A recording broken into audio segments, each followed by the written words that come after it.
Hi, Erica. Welcome to Mentors on the Mic. Hi, Michelle. Nice to see you. Nice to see you as well. So I'm just going to jump right into it. I have so many questions for you. So we'll start off with, what was your first role in the entertainment industry? That is a good question. It depends on what someone sees as the entertainment industry. So I grew up dancing. I was a dancer all through as a kid. I started off when I was 4, all through high school, all through college. But I guess my first real taste of the entertainment industry was when I was an intern at NBC Casting. So I was their intern from 2011 until 2012. And it was great because I got to see what studio network casting was, but I also got to see what independent casting was. So that was kind of my first dip into the professional casting scene. Yeah, I love that. I loved seeing that you had done not only so much dance background, but you also had like jobs that were pertaining to dance studios as well, correct? And I love that because you were balancing both. You were kind of, you were staying in this sort of creative field and dancing, and also this creative field of casting. So can you tell me a little bit about balancing both roles? Well, it was interesting because during college, I was a film student. So I went to school at NYU and I wanted to be a filmmaker and I wanted to be a writer director. And not to say that, that will never happen, but I found casting that way. But I was also dancing. So I was a part of 2 dance companies there. And it was great because what I tell people, especially in film school or just artists or anybody in general, like you have to get out of your space to then become a better human being, a well-rounded human being. So I have a lot of people who, stuck with their film friend group, which is great. Nothing wrong with that. But, when things got a little weird junior year and, some people, got into some tits for tats, I was very grateful and fortunate that I had this other side of me, my dance friends and people who were outside of the arts. Like I was telling you, one of my best friends, a publicist. I have someone who works for the government. I'm from DC. I have someone who's in HR. So I think it's just very important to find yourself outside of something that is your major if you're in school, or even like if you are an actor or a casting director, what fills you up outside of your profession. So I was very lucky that I had dance for that. I see. I personally love that. And I love that we're starting out with that so early because I also think that just contributes so much to your work as a creative, as an artist, right? So if you're an actor, and I think I've heard you speak about this too, but this idea that, you bring a lot of yourself in terms of your full capacity as a human being, right? And so if we focus, and I've made this mistake personally, but spending so much time solely focusing on acting or one creative track, you're doing yourself a disservice and you're not bringing your whole authentic self to a role because you're just not living life the same way. I feel like I'm learning so much more by doing so many other things as well, which I think contributes to my creative outlets. 100%. Being an artist is living life and grasping things from your life and maybe from your best friend's life or your mom's life, and just being, again, a well-rounded artist. I was doing a workshop yesterday at the Signature Theater, and there was a woman who did a monologue from Dance Nation, and she did a certain move, and the person who was on the panel, she was like, yeah, when you did that, and I was like, a port de bras. She was like, yes, port de bras, blah, blah, blah. And so just having the language, again, it doesn't do anything if you don't have that language, but again, to just be able to connect with someone on that level is just beneficiary. It adds to your toolbox, and I think as artists, your toolbox is vast. And especially as actors and performers, your toolbox is so big. How do you enter it? Are you someone who is good at ceramics? Are you someone who paints? Are you someone who raps? Are you someone who knits? Whatever it is, that just adds to your toolbox, because you'll never know when you get that call when you're like, oh my God, I am a black belt in jujitsu. I, study it every week. There's a role for you, and so that's why I'm just very, very, very, pushing the idea of you are more than what you think you are, and you are more than your profession. You are more than the first thing that people describe you as. We are people, and we have so many things that make us. Beautifully said right off the bat. Let's start strong with us. I love it.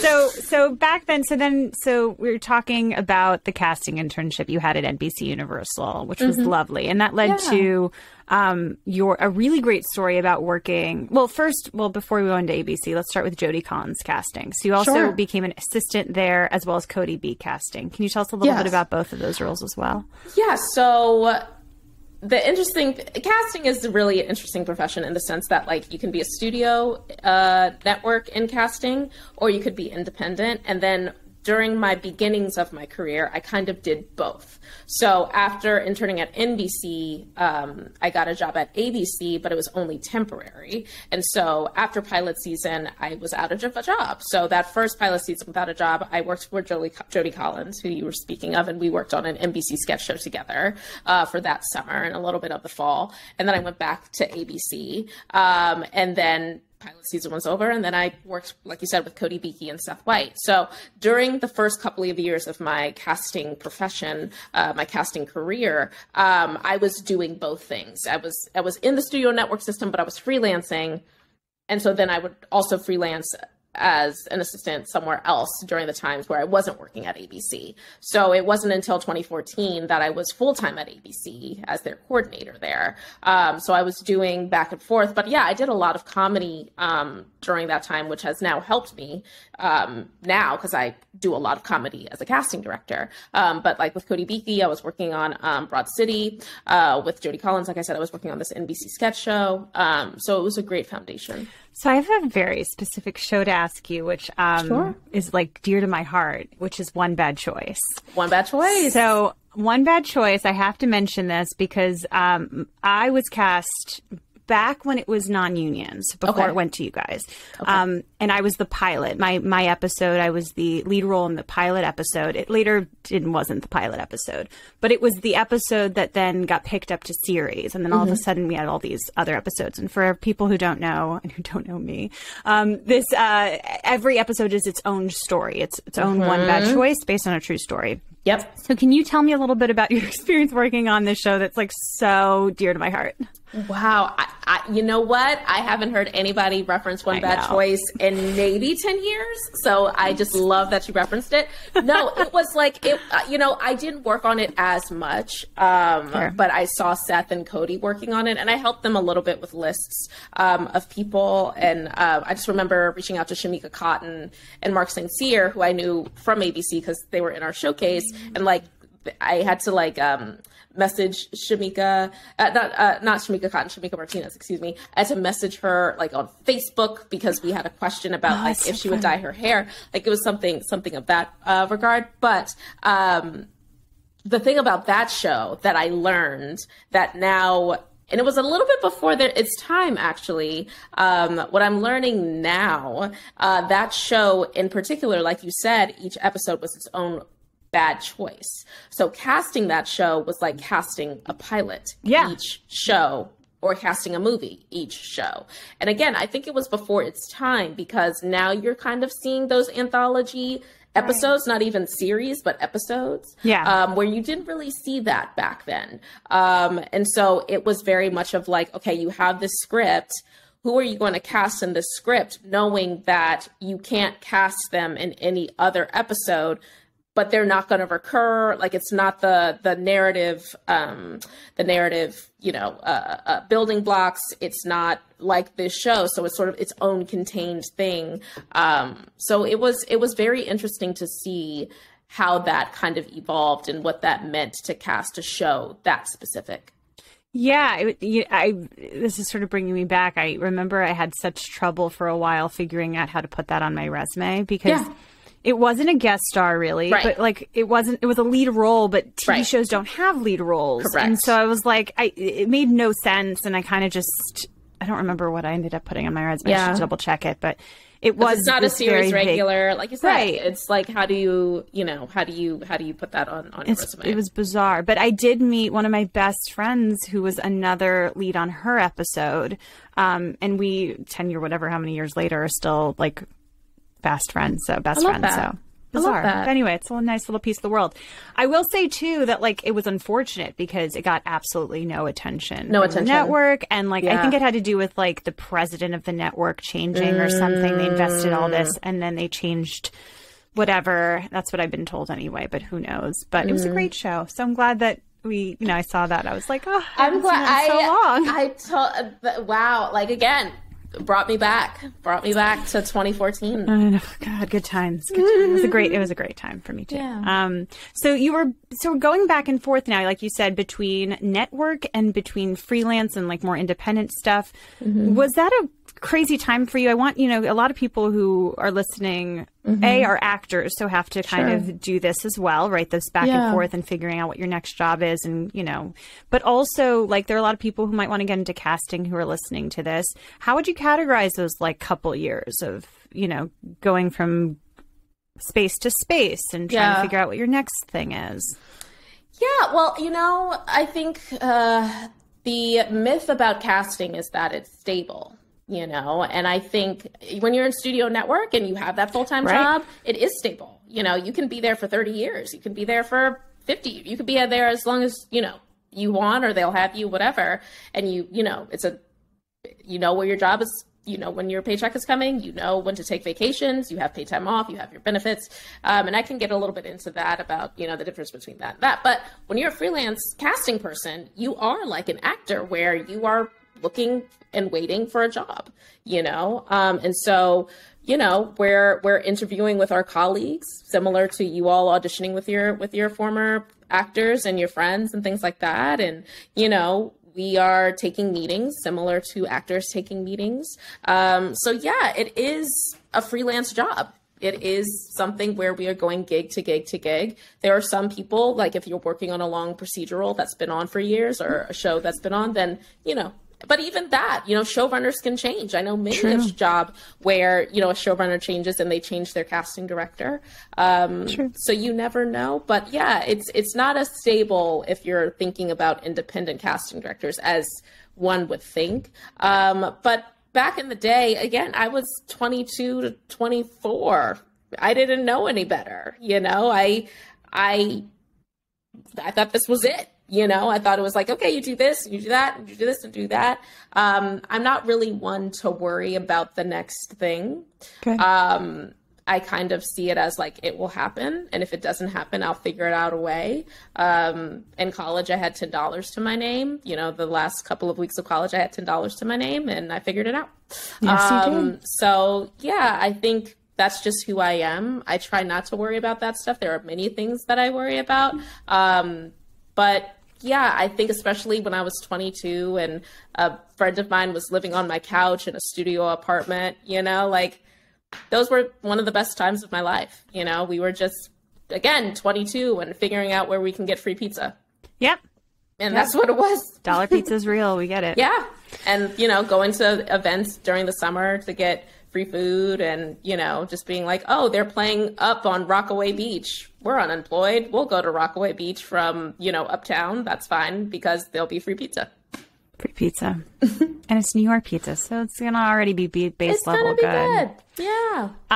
So can you tell us a little bit about some of the projects you worked on at ABC? And specifically, a lot of them, and I think I know this, but my question is more, a lot of the stuff you're casting at ABC are pilots, right? Is it exclusively pilots? Mm-mm. Okay. Can you tell us a little bit about that? Yeah. So when I was at ABC, I was first hired to do the showcase, to help with the showcase, but then they got Agents of S.H.I.E.L.D.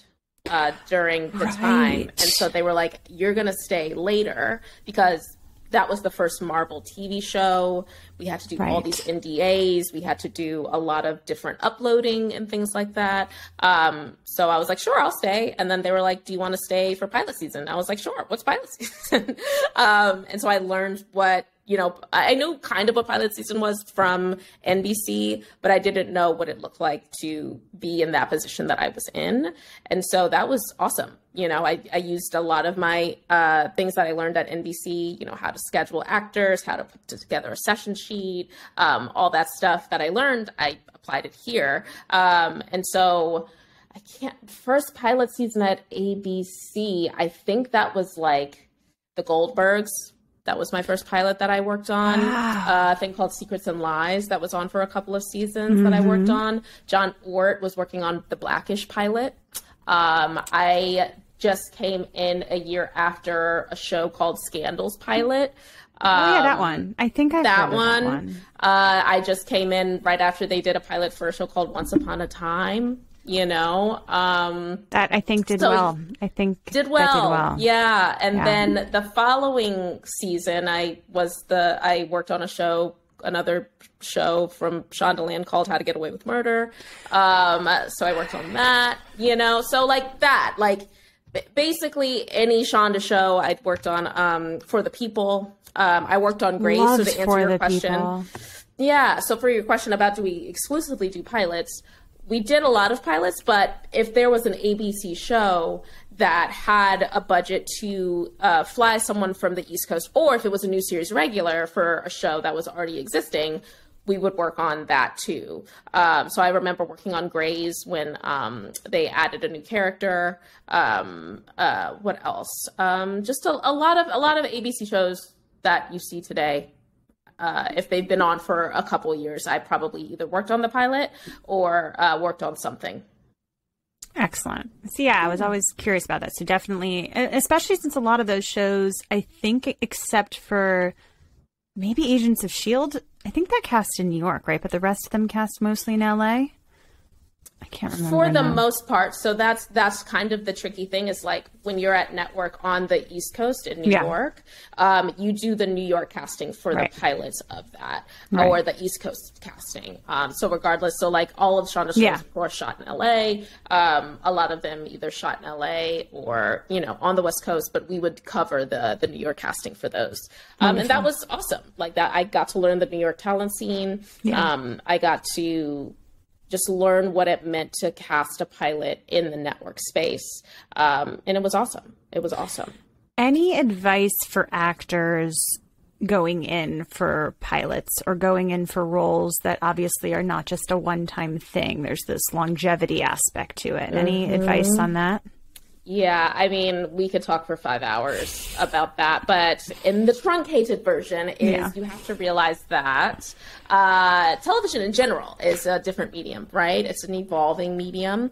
If you go in for a film, you know where it's going to start, you know where it's going to end. If you're going in for a play, you know where it's going to start, you know where it's going to end. With television, especially on that pilot, you have no idea where it's going to go, right? When Shonda wrote Scandal, she did not know where it was going to go season 7, right?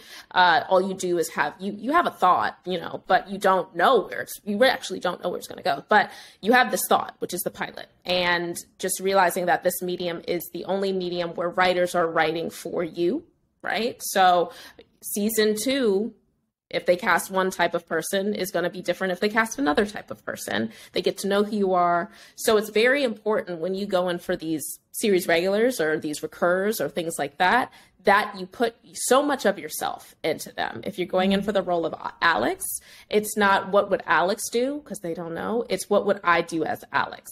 Putting all of your personality, all of your intricacies, all of the things that people love you for, not necessarily your family, because they're supposed to love you unconditionally, but your friends, your significant others, people who started off as strangers, who are now in your life, who are now your boyfriend, your girlfriend, or whatever it may be, or your best friend. What makes them love you? Is it your sense of humor? Is it your charm, your wit, your cattiness, whatever it may be that they love you for? You have to put into your work, because if they love you for it, a casting director is going to love you for it, and a director is going to love you for it, a studio exec is going to love you for it, an audience is going to love you for it. And it's just finding everything that you are and putting that in your work. If let's just go on the Scandals train, Kerry Washington got the role of Olivia Pope. If that would be a totally Olivia Pope, if Sanai got it, if Gabby got it, if Kimberly Elise got it, it would be Taraji got it. It would be a totally different role. Why? Because these are all different women. And if Shonda, cast Kimberly Elise in the role, that would be a totally different Olivia Pope, because whatever makes Kimberly laugh, what makes her cry, probably is different than what makes Carrie laugh and what makes Carrie cry. And so that is how they form the character. Since we're talking about ABC, Modern Family, the role of Cam's played by Eric Stonestreet. That clowning bit that he did came from a break room conversation. They were just talking and he was like, yeah, that one time at clown school. And they said, excuse me, what did you just say? And they put that a part of that character. It'd totally be different if Neil Patrick Harris got the role, if they switched it and Jesse Tyler Ferguson got the role. That piece of Cam would not be part of Cam. So of course, I'm not saying to like bring in your clown costume if you've taken a clown class, but if you are funny and you go in for a drama and you're like, I'm just going to be dramatic. Okay, that's fine. But if you can find a way to put your charm in there, to put your sense of humor in there, gold. Because that's what makes people excited. You want someone to be excited to write for you, especially for television. It's a personality game. You want someone to be excited. You don't want to just do what's on the page because they've already written it. They know what they've written. They sold it. The studio execs know what they've written. You want to figure out ways to take what's on the page and bump it up so that it's more personal to you. During pilot season, we're seeing thousands upon thousands upon thousands of takes. At the end of the day, we're only going to pick one person to do that. Yeah. So it's very important that we find your uniqueness. I call it the Elizabeth Lord. I call it the Wizard of Oz rule. You had it within you the whole time. And I think now, especially people are like, what do they want? What do they want? It's simple. We want you. Easier said than done. Yeah. So I think it's just, again, going inside yourself, figuring out what you would do if you were in this person's shoes and playing it that way. Not playing it just to shock someone. If you're like, yo, it says that, this person whispers here, so I'm going to scream at the top of my lungs because that's what's going to shock them. Maybe don't do that. Yeah, we can smell when that's not natural. We can smell when that's not genuine. But what we're saying is TV and film specifically are voyeuristic experiences. When we're watching Olivia Pope on Scandal and Fitz, we want to be in the Oval Office with them. We're just peering in. We're spies, just looking at this happening. The moment that becomes not natural, the moment that becomes like, oh, what's happening? That takes us out of it. So I know a lot of actors, especially in New York, sometimes get the note of you're being too big. What that means is I can see an actor. And you don't want to see an actor. You want to see an actor doing its craft, right? And that's the beauty of acting, is the craft of acting. But the moment you're like, oh, that's a performance, it takes you out of it. And you don't want to be taken out of it. And what you can do is just think about, oh, what would I do as that role? Well said.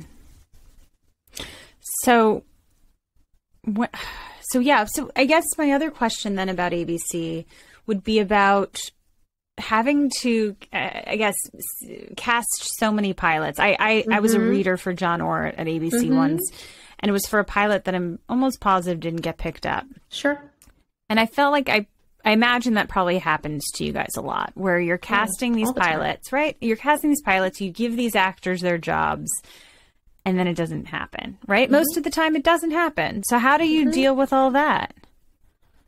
It's the business. Yeah. It's like you do what you got to do. It's the nature of, and I think that maybe that's why the pilot season is all changing, over the place. Yeah. At the top of my career over at the Studio Network, I was working on 20 pilots all at once for 6 to 9 weeks. It was the time where I didn't sleep and maybe didn't do laundry and would get there at 8 a.m. and leave at 1 a.m. the next morning. And it was crazy, And like you said, you'd work on 20 pilots and maybe they'd pick up 5. Yeah. And out of those 5, maybe 2 of them would get a second season. Right. And out of those 2, probably none of them would get a third season, but that was what it was. That was the game was. It was crazy. But it was what it was. Fair. Yeah. Fair. Yeah. And then I should have asked this before, but you told once, I saw you in an interview talk about how you got the job with John Ort. Can you just explain that a little bit? Because I love that story. Yeah. And this is the story I love to tell, especially now, especially then, whatever, just because you got to be the person to say yes. You have to be the person to put yourself out there. You have to be the person to do things that you might think, oh, am I going to get in trouble for this? I don't know. Here's the story. So just graduated from college. The friend that was on my couch in my studio apartment. Very same dude. Love him to death. He's very accomplished now. Now he's a 3-time or 4-time nominee. Nice. He's a producer for RuPaul's Drag Race. Oh. So yes, he was sleeping on my couch. And we were looking for jobs because that's what you do when you graduate from college. You look for jobs. And he found something on our school's website that was a paid internship at ABC Casting. And back in the day, they were no paid internships. It was just you intern for college credit or for a MetroCard. Like there was nothing, paid. I remember But this was a paid internship full-time at ABC Casting. And remember, I just finished my internship at NBC Casting. So he was like, oh my God, this is perfect. This is paid. This is in your field that you want to be in. You have to apply. In big, bold letters, it said, only apply if you're a full-time student. And like I said, I just graduated. And so I was a little different than I am now. And I said, well, no, I can't apply to that. It says full-time student. He was like, Erica, apply. It's like, no, I'm going to get in trouble. Like, I don't want to apply to that. He's like, Erica, apply. So we go back and forth and back and forth.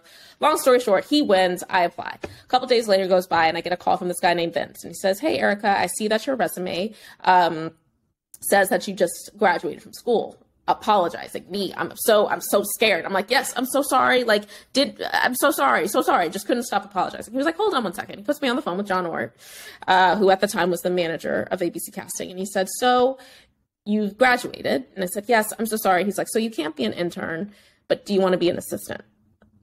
And so that job was not posted anywhere. That job wasn't mentioned anywhere. They might have been hiring internally. But because I had the internship at NBC Casting, but I had even more of a casting career when I was in school, yep. They had this position, which was a temporary assistant position for their showcase. They asked if I would be interested. And I said yes. And I got the job. So that's why I always say you cannot be the one to hold yourself back. You cannot be the one to say no. You cannot be the one to think, oh, I'm going to send this email. I'm going to be blacklisted. That doesn't happen. You gotta do what you have to do. You have to shoot your shot. You have to be the person to say yes, because there are going to be so many people that say no along this journey. Yeah. And if you feel like, hey, I could fit this, or hey, sure, there's only one thing that, is whatever, apply, send the email, call the person, whatever it is. The worst that can happen is that you don't get it. You get to say someone says no, or they don't respond to you. Now, the caveat is don't be a jerk, don't send a jerk. You're not entitled. Don't be entitled about it. Don't be entitled about it. Like, no one deserves anything. We're all just here trying to figure out life as we go through it. But if you put out stuff with kindness, if you put out stuff with generosity, if you put out stuff with curiosity, and you treat someone the way you want it to be treated, you never know what's going to happen. Excellent. See, I had to ask that story, obviously, because this is so I want everyone to hear that. And it's funny every time I tell that story, the change of people's faces. And when I say, you can't be an intern, but do you want to be an assistant? Everybody's like, whoa, because I think, it's what we all want to do is what we want to be seen. We want to be heard. We want to be understood. And you never know what's on the other side. You never know what's not being posted. You never know, there might be something that is perfect for you, but you just don't know it because maybe I haven't posted yet. Maybe we haven't gotten there yet. So you never know. And I think in general, people cut themselves off, and they cut themselves off, in terms of selling themselves short. They feel like, I think this happens. I've read a lot about this, actually, and I think that this phenomenon actually affects women more than men. Oh, for sure. I read this study that showed that men often, when they're asking for a promotion, will talk about all the stuff that they can do, that they will do for the role, and all the women talk about is all the stuff they have done. So they're much more sticklers about requirements for a job. They're like, oh, I don't have this and this and this, I shouldn't apply. While men are more like, whoa, I'd be great at this position. And they think forward. They think, forward thinking about it. And so I think more and more people hear stories like this where they give themselves permission to just go for it. And you said, the worst thing that I just had, I think someone, Lamar Richardson on the podcast. Episode hasn't come out yet. I just talked to him yesterday. He said that. But I had him on, and he's a really great example. I haven't published the episode yet, but he's a really great example of someone who, he was talking about as a producer, you go and you send these emails asking for investors. And like you said before, you either don't hear back or you get a no. Yeah. But you might get a yes. And, I produced produce also. Yes. I produce reality TV, and, you know, I'm not signed in that. And the same guy that was on my couch is my producing partner. We had a show. We had a couple of shows, but this show in particular, it was a show involving my cousin, who at the time had the only bridal consignment shop in New York City, with her business partner. And we went down, we had a $300 camera, and we shot for 2 days. We cut it up to have a great sizzle. Amazing. It looked great. And we were like, you know what, we're just going to blind email this. And we just emailed it out. And it was at the time where TLC was going through some crisis, where they had the Duggar situation and they had a Honey Boo Boo situation. And so we had 2 production companies interested in it. One was like, I will give you a deal right now. And things happened down the line, but we just sent it out. Shoot your shot. We shot, you know, and we were like, okay, yeah, we sent it to 15, 2 got back, and we almost had a TV show. And speaking of this, of creating your own work, I heard you talk about a mentor, Katja Blichfeld, who also sort of showed you that this is possible, that you could also produce and you could cast. Can you talk a little bit about that? And her, you know, her creation is high maintenance for those of you listening. I think a lot of New York actors know about this story, but I love this story. Can you talk a little bit about how that sort of showed you a path of where you can cast and produce? Yeah, no, I mean, it was during my internship at NBC. I was working for Jen and Trey on the studio and network side, but they were also casting 30 Rock in-house. So I was also working with Jen, Katja, and Jess on that side. And so I would work Mondays and Fridays. That would be my days that I would work. And so Monday mornings, I would be at the desk, the front desk. I would be the first person that people would see, and Katja would come in, and she'd be like, "Hey, Erica, how's your weekend going? How's your weekend going?" I'd be like, "Oh, it's great. What you do for the weekend?" And she'd be like, "Oh, I shot this thing that, you know, her then husband, you know, I shoot this web series, and that web series was high maintenance."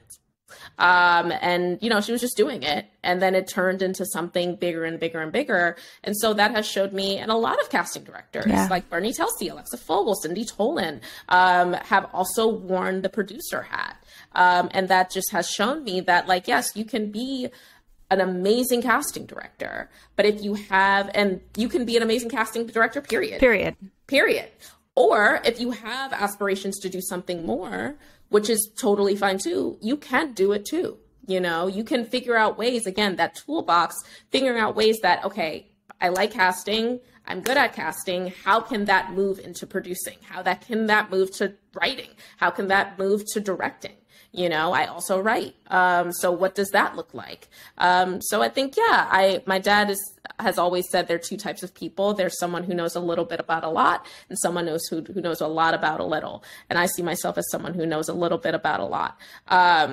And so how do I use that in to my advantage? How do I use that so that I stay curious and I stay creative? Because casting is very, very creative. But at the end of the day, it's not your decision. And I think that's something that a lot of actors don't know, is that at the end of the day, I send out selects, and then the director, the showrunner, the producer, the studio exec, they're the ones to make the decision. And of course, there's a collaboration, hopefully, sometimes. And you give your opinion, and hopefully they take it. But I'm not signing anybody's check. 100%. So, and you're not making the final decision. You might love someone and fight for them, and then the network says they look like this person. I can't have whatever it is. Whatever it is. So, you know, I'm giving opportunity. I'm a funnel, you know, like it's a very important job. It's a very important job. It's a very important underappreciated job. Underappreciated, thankless job. However, at the end of the day, we don't get the final say. So sometimes I feel like, you know, because I came from film making, I came from editing, I came from writing, I came from all these things.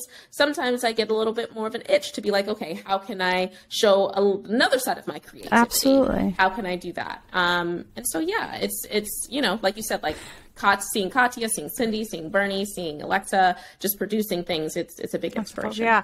And also, I mean, managers do it too. There are a lot of managers that are also producers, and they have 100%. Huge companies with television shows. We've had them on the podcast, and they're doing both. They're wearing multiple hats. So why can't we all do that, right? Yes, of course. I love it. And then, okay, so I have a couple things. Oh, see, so many questions. I told you. It's like I have to go through them and make sure. Okay, I'll talk about this first, and then I'll ask some actor type questions.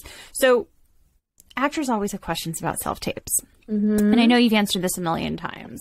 You did specifically, and actually I'll just direct people to it. There's this really wonderful panel that you did with Erica Jensen and Bernard Telsey for SAG-AFTRA Foundation, and I loved your answer. So I just kind of wanted to prime you for that, because specifically you said a couple things. And by the way, I mean, I've interviewed multiple casting directors on this podcast, and consistently when I ask, because people always want to know about self-tapes, it's the first question actors want to hear.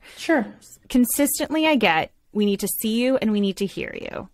And pretty much everything else, not putting words into your mouth, but like everything else is in a way self-tape privilege, right? So people can have incredible lighting. They can have incredible backdrops. And I know people who have a very consistent, gorgeous setup that they're able to do. Sometimes they're able to share with other actors, but all of that is extra. Can you talk a little bit about just the simplicity of that? And then you also gave this really great sort of tip about the first 10 seconds of a self-tape and how to just focus on that. And I think actors would really take a lot from that. So I wanted to prime you for that, but also tell people to watch this panel. Yes. No, thank you. You know, like you said, I love that self-tape privilege. We just need to hear you and we need to see you. And I know it sounds like a broken record because every single casting director is saying that. But I think we need to hear it. But it's truly what it is. Like, I don't need you to buy a DSLR. I don't need you to shoot on an Arri Alexa. I don't need the black. I don't need the blue. I don't need the green. I don't need the ring light. I don't need the lav mic. I don't need anything. All I need is to see you and hear you. What that means is literally taking your phone. I don't even need a tripod. Put some books on some suitcases and whatever you need, some pots and pans, whatever you need. I just need you to put your phone, your tablet, your computer, whatever you have on a thing so that I can see you. And then if you can, putting that phone, that tablet, that computer closer to you than your reader so I can hear you more, right? But still need to hear them. But I still need to hear them. But sitting here and doing your self-tape so that it's not looking into camera, but a little bit off as you're talking to someone and then having that's fine. That's fine. That's your self-tape setup. Once you get higher, like, as you can see, I have a lot of stuff in my background. It might be a little bit busy, right? Maybe instead of doing it here, doing it in front of a blank wall. But again, I don't need the blue. I don't need the green. But that's only because it's a human being's nature to be like, what's that writing on your page? Like, what's that? Oh, I like what she did with that focus. You know, that's just normal human being experience. But I think sometimes we as artists and actors and whatever forget about the human of it. You know, and that goes into the 10-second rule. You got to capture us. You got to take us in the first 10 seconds. And then it's like, well, what does that mean? It's like, okay, you're going to a dinner party with no one you know, and you're talking to a stranger. In the first 10 seconds, you know how that conversation is going to go. If you like the first 10 seconds, you're going to stay and you're going to have a conversation. If you don't like the first 10 seconds, you have either another 2 seconds to get out of that conversation. Hopefully someone grabs you and says, hey, Erica, let's go this way. You have that. Or the next 2 seconds is like, how do you redeem yourself so that I can stay in this conversation? It's the same thing here. And people are saying, you know, well, what does that mean for self-tapes versus in the room? It's the same thing. You know, it's the same thing. So sometimes it's easier said than done. And I know a lot of people were like, well, what happens if I don't have this first line? I'm more interested in how you react. Acting is reacting. How are you listening? How are you taking in the information that is being given to you? You know, if you do have the first line, how are you saying that first line? You know, what are your choices? Your choices are just your point of view, your opinion. What is your opinion on that work? That goes back to what we were saying about, like, how do I do this? I need to know your point of view. I need to know your opinion. And when people are saying make big, bold choices, they're saying make big opinions, make big point of views. Let me see what those are. One word, one line, one phrase, one scene, whatever it may be. I need to know what your opinion is on that work. When these creatives are seeing your auditions for the first time, this is most of the time their first time seeing an unbiased opinion. You know, if they have a table read, it's usually with friends. Maybe they know their writing style. It's a bit biased. You coming in, a stranger who they've never met, interpreting their words, it opens up a huge, huge suitcase of things that and possibilities that they might have not even known.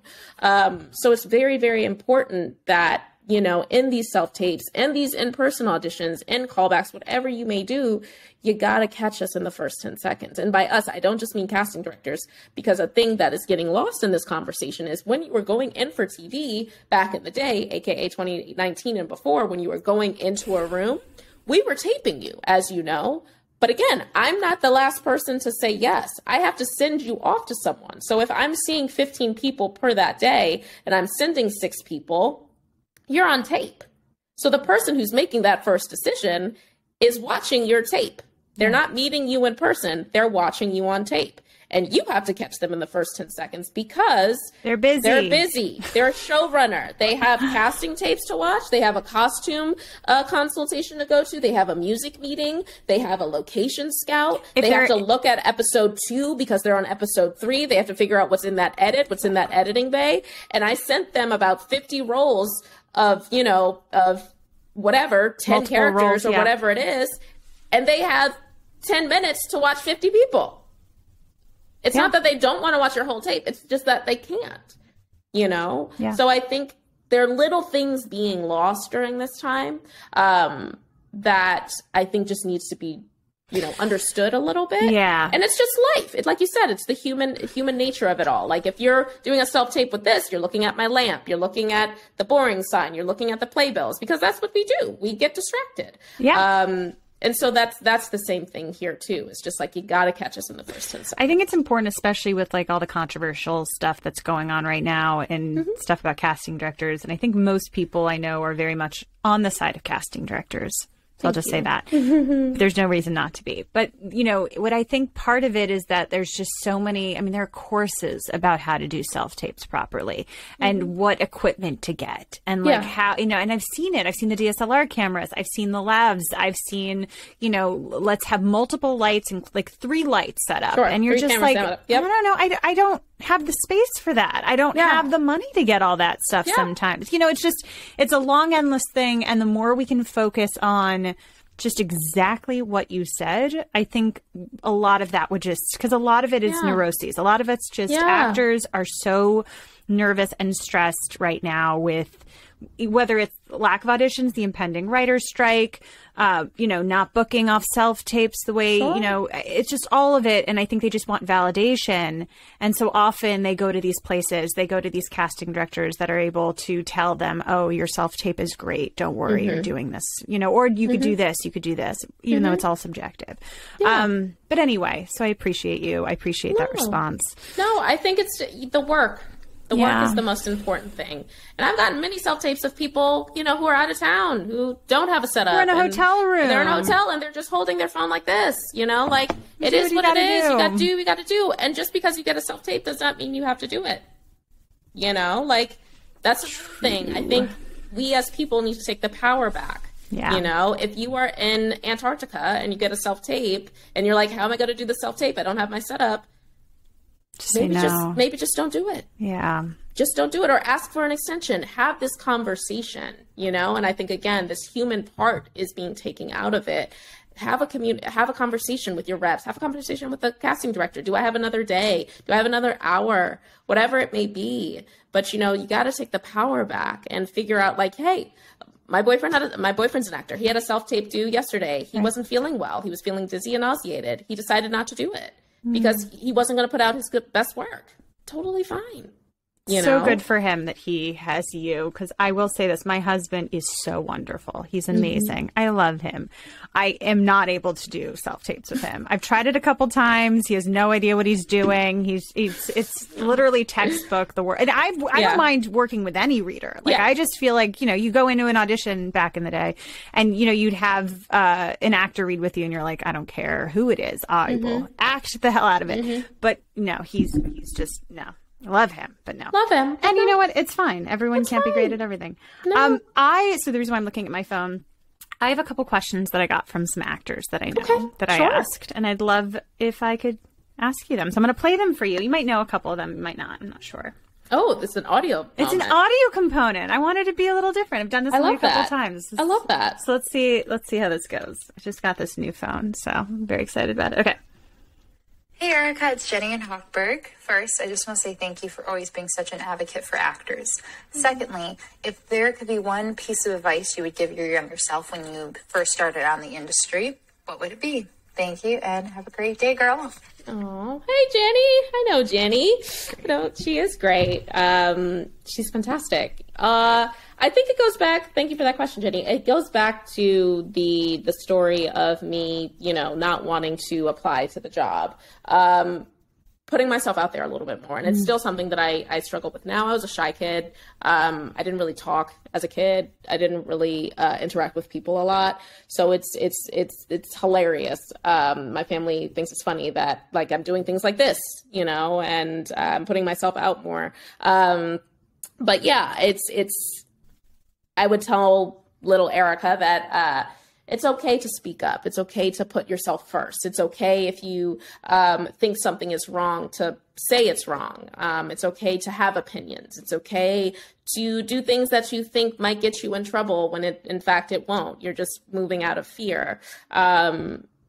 So yeah, I think I would tell myself that, I think I think you said, as women, we think of others first sometimes instead of thinking of ourselves. Yep. And, sometimes that's a good thing, but sometimes it's not necessarily the best move at that time.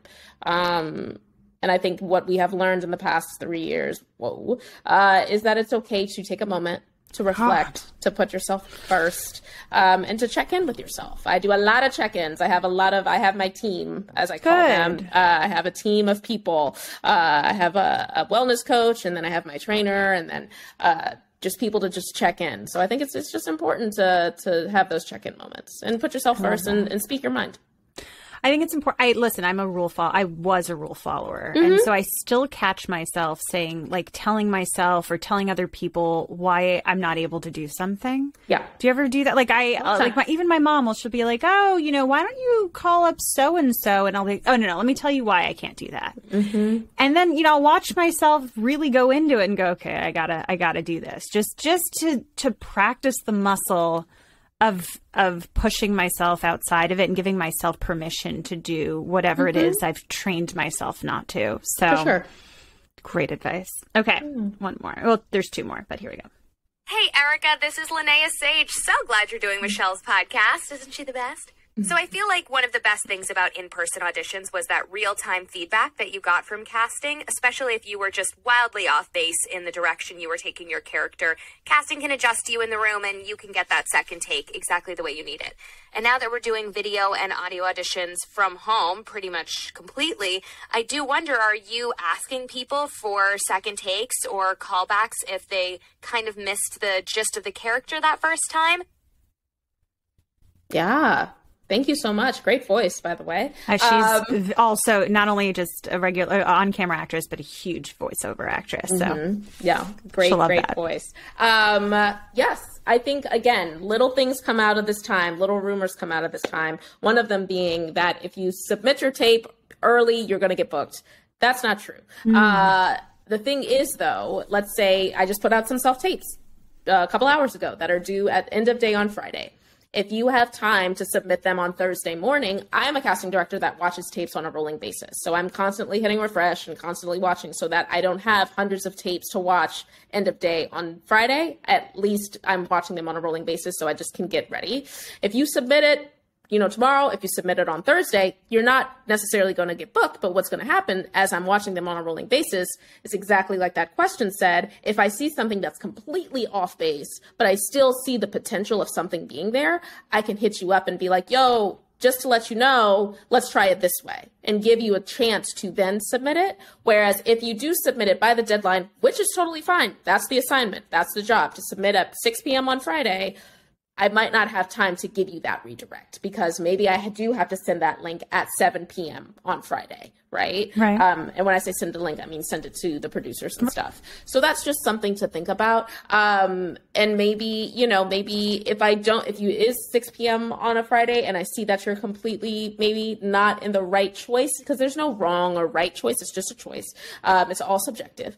You're not in the right choice. Maybe I will then even ask you to do it another tape and then tell the team, hey, here's our first round of selects. There might be some others trickling in, but I just wanted to send you this because we've had this conversation and I told you that I would send this out Friday at 7.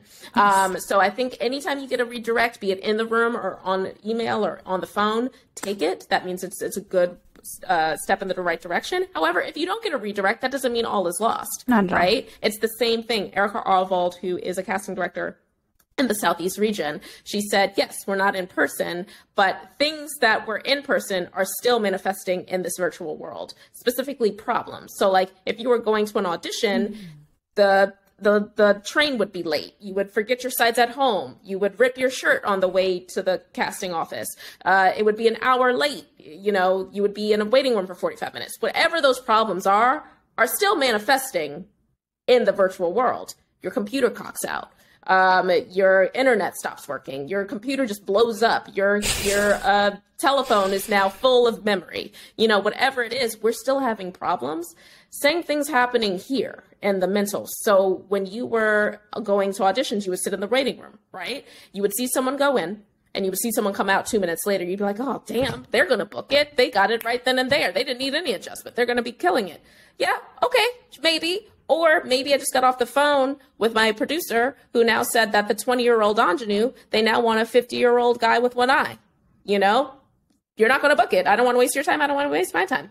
On the flip side, you could be in the waiting room. Someone goes in, they come out 20 minutes later and they're like, whoa. And, you know, maybe they were laughing in the room that you hear. It's like, whoa, they loved them so much. They were kikiing, having a party in there.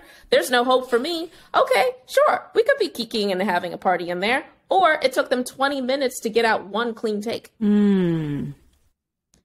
So now we are manifesting in the whole type of things of like, oh, well, maybe if I do get a redirect, that means if I do get an email from Erica that says I have a note, then that means I'm going to book it. Or if I don't get an email from Erica, that means I'm going to book nothing. It means nothing. And also every cast director is different, right? Yes, so we can't, it's just, we're all too people. much. We're all people. There's too many people to have to like, to know everything about. It's just too much, right? We can't just be like, oh, well, if Erica hasn't responded about this yet, that means nothing. It just means nothing. Yeah. We don't know how Erica works. And also Erica, you know, wants to have a little bit of a life. I hope so. You know, so like, I hope that some people realize that we as casting directors are casting directors, but we also have personal lives as well. Human beings.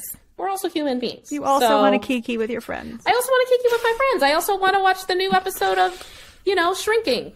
Like I just, you know, so I think that giving people grace and just realizing that we're all humans goes a long way. I think so too. All right, last audience question. Hi, my name is Rebecca Martinez, and I have a question for casting director Erica Hart. And my question is, what are your recommendations and suggestions for actors on like how we can, or should we keep in touch with you or get on your radar during the impending writer's strike? If you have any comments about... That's pretty much the gist of it. Cool. No, thank you, Rebecca.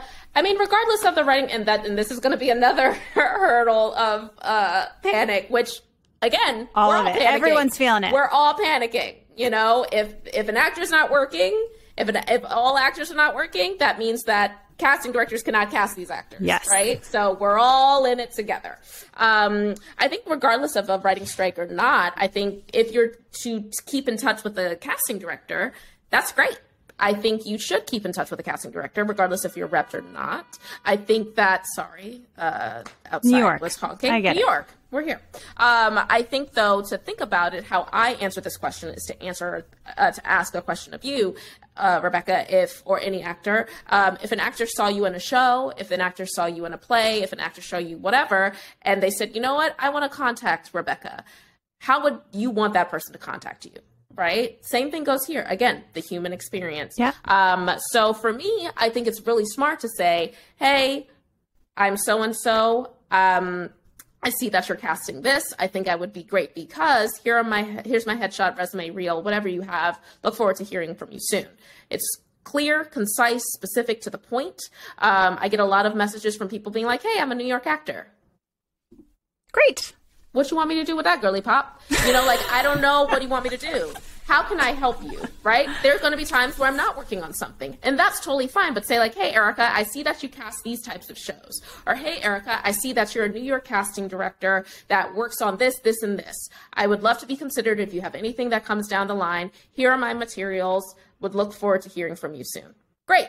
I know exactly what you need. why you're contacting me, your materials, fantastic. If you see that I'm casting something very specific and you are that unicorn, if I'm casting someone who needs to speak Farsi, be a black belt in jujitsu, and could do a killer time step, and that is who you are, please let me know, right? Because I am looking for a unicorn and you are that unicorn. Yeah. And let me know that in the body of the email. Yes. But again, focused, concise, specific, succinct is the perfect way to go. I don't need to know what happened when you were 6 years old. You don't need to be on anybody's newsletter. I don't need to. I mean, I'm not mad at it. Yeah. The only thing that I would say, though, is to ask. Fair. Is to ask. Just because you don't know what somebody's email looks like. My email is crazy. I take pride. I'm excited. If anybody follows me, you know that I post when I have gotten to 0 emails. I get really, really excited. But then the next day I got about 300 left, like it's kind of crazy. Well, how many pitches do you get by email usually? Because I imagine those are just a ton. All the time. Yeah. All the time, So yeah, I just think again, remember that we are human beings. I try to answer every single email that comes through my inbox because I, again, know what it means. That's really nice. I know what it means to send to send an email and not hear something back. Yeah. I know what it feels like. So sometimes I just say got it, cool, or congrats, or if someone says hey, can, I think I'd be great for this role. Sometimes I don't reply to that email. I'll just send an appointment. Excellent. So something I said recently, sometimes the reply doesn't come in an email, but it comes in a C-mail, so that's something to think about. Without, And just realize that sometimes that C-mail is not going to come for another 3 months, maybe even 3 years. Right. Maybe there's something, but that's why I think it is important to keep in contact with casting directors in a timely, specific fashion. I don't need someone every week in my inbox, because what's happening. But if you have something new, if you've booked something, if you got a big callback, if you got new headshots, if you have a new reel, that's new. That just shows me that you are going along this journey of your acting journey, of your artist journey, of your performer journey. And I do want to know about that. Yeah. But just saying hey, Erica, how's it going? Good. How are you doing, boo? Yeah. What you need from me? Speaking of, what stuff are you working on right now? Yeah, so right now I am working with Kelly and Dave over at MTC on Jocelyn Bio's new play, JAJA'S African Hair Braiding. It's going to be directed by Whitney White. So we are working on that right now, and it's lovely, lovely, lovely. I'm excited for that, and it's just been a great process. I'm working on a couple of indies right now. And yeah, we'll see. Excellent. Perfect. Yeah. I just want to be mindful of your time. Do you have a couple more minutes? Yeah. So what did I want to ask you?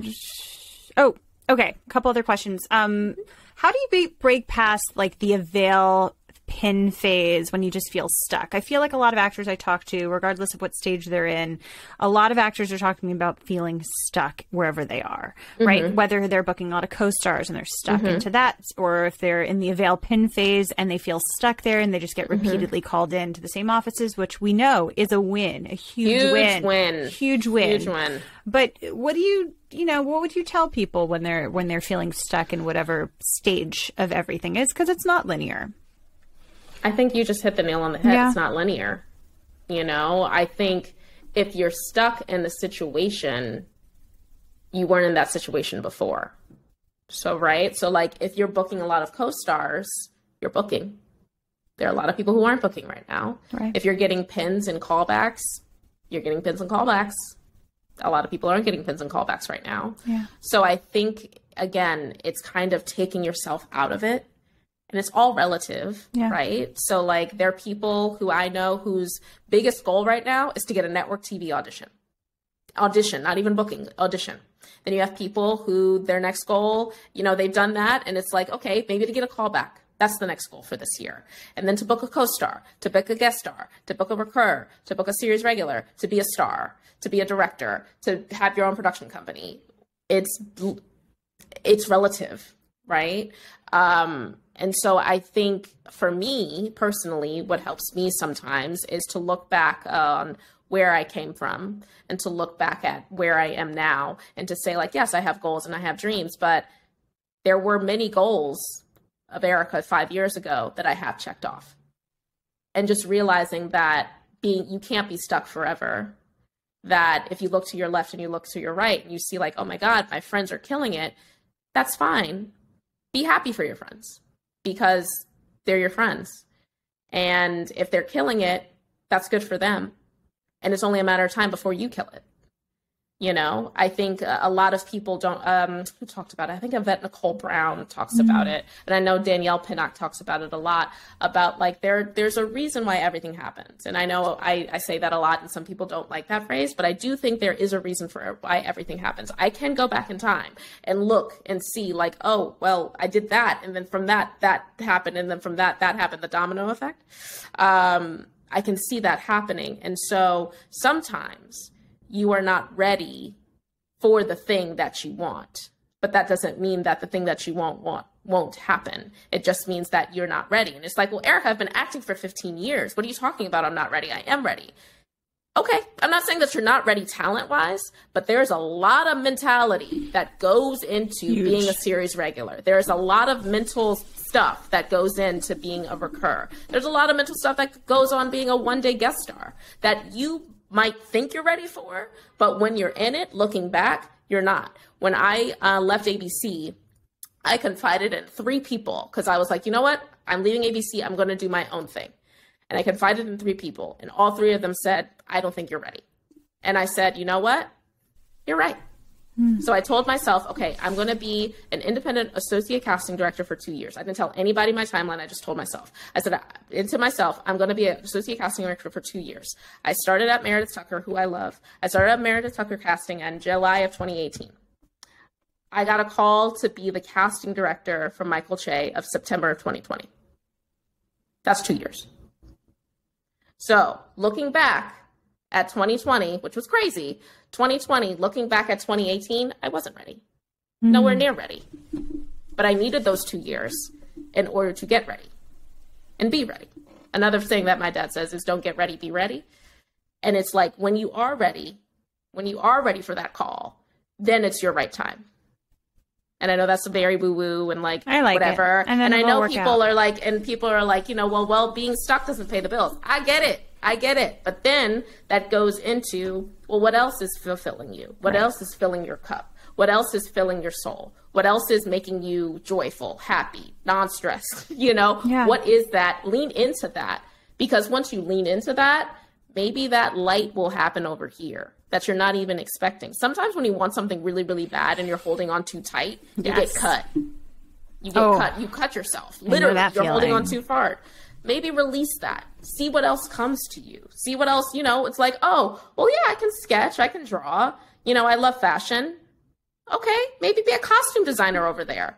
And you never know who you're going to run into. Maybe there's a director who's like, oh my God, someone just dropped out. Does anyone know an actor for my feature film, my lead of a feature film? And where are you? Right there, right then and there. Whoever thought it? Yeah. You know?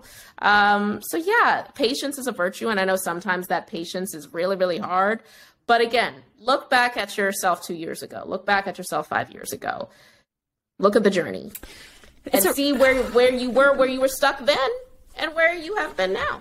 It's a really good point. It's also, you know, adding another example to that, you can also, that example made me think of like, even if you thought of yourself as like 70 years old, right? Or even 90 years old and you're looking back on your life, you know, you're not going to think about that time you were stuck, you know, whether it was a year, 2 years, 5 years, whatever it is, and think that badly about it. It feels bad in the moment, but when you look back on it, you're not going to care if you're in a different, you know, eventually you're going to get out of whatever phase that's in. Yes. And it's not going to feel as important. In fact, when you're 70, 80, 90 years old, you're going to be like, I wish I enjoyed myself more. Yes. I wish I enjoyed my life more during that feeling of stuckness. Yes. And I talk to a lot of students, both in the grad and undergrad space, and I talk to a lot of them because a lot of them are going through their showcase right now. It's showcase season.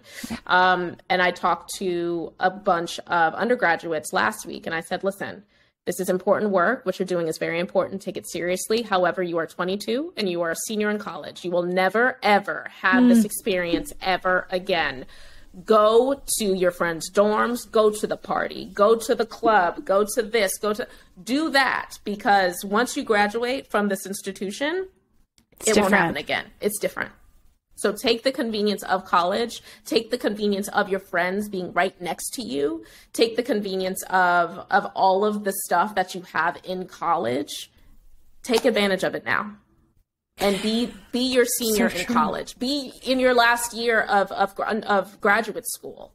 You're never going to have that ever again.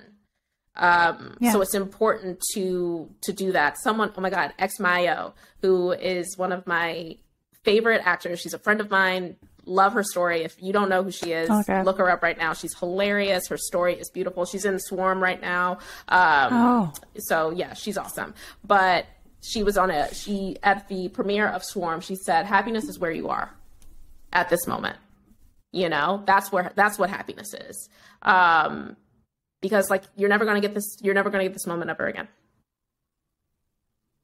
Great point.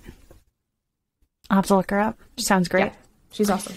All right. Well, Erica, I've taken so much of your time. Thank you so much for answering all of my many questions. I appreciate you. I appreciate your time. I appreciate what you do. And how can people find you? Is your social media is open? I think no, maybe not. Social media is open at elove67. I don't know why 67, but that's where it happened. At elove67. That's where I am on Instagram. So. Excellent. Thank you so much, Erica. I appreciate you. I appreciate you. Enjoy the day.